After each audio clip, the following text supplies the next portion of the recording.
La restauration du corps féminin. Cette fois, c'est Osiris qui cherche parmi les gnomes les morceaux éparpillés de son amante et sa sœur, Isis, que l'acharnement de l'imprévisible Seth a lancé à tous les vents.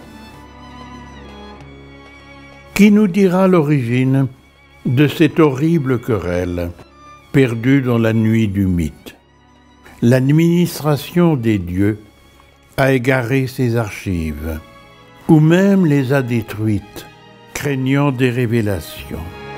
Il semble qu'en regardant les capacités des hommes, apprenant qu'ils méditaient de construire pyramides, labyrinthes et palais, dont le prétexte pourtant serait de leur rendre hommage, ils aient craint la concurrence, se demandant qui chez eux pouvait les encourager à découvrir les secrets du festin d'éternité, du voyage dans les barques, du soleil et des étoiles.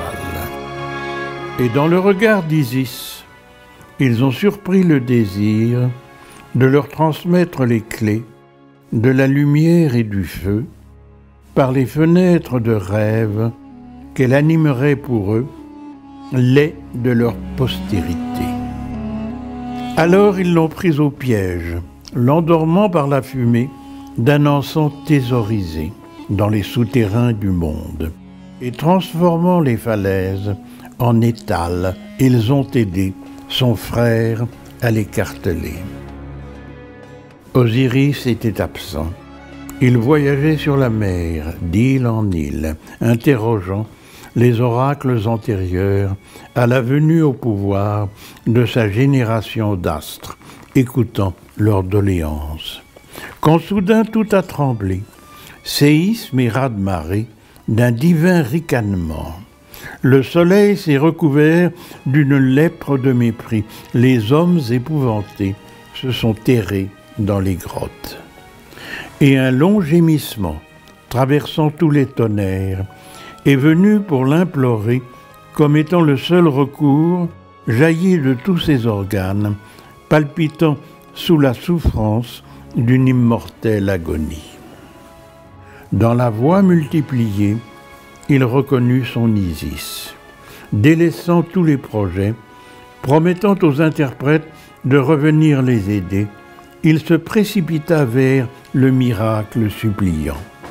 Depuis, il parcourt l'Égypte, non seulement le delta et la vallée, tout leur champ qui émerge lentement dans l'abaissement du Nil, les îles de leur village réfléchies par son miroir, mais aussi les cimetières en bordure du désert, et plus loin les oasis, escales des caravanes, qui viennent des vestibules du monde où se constituent des réserves de trésors.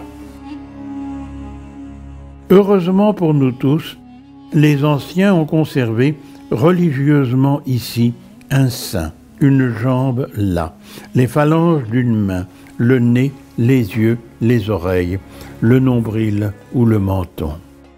La plus difficile quête concerne la chevelure, disséminée par l'impact, car chaque poil a trouvé un reliquaire spécial, et pour les réassembler, il faut d'infinis détours. Presque tout est retrouvé. Les parties sont rajustées.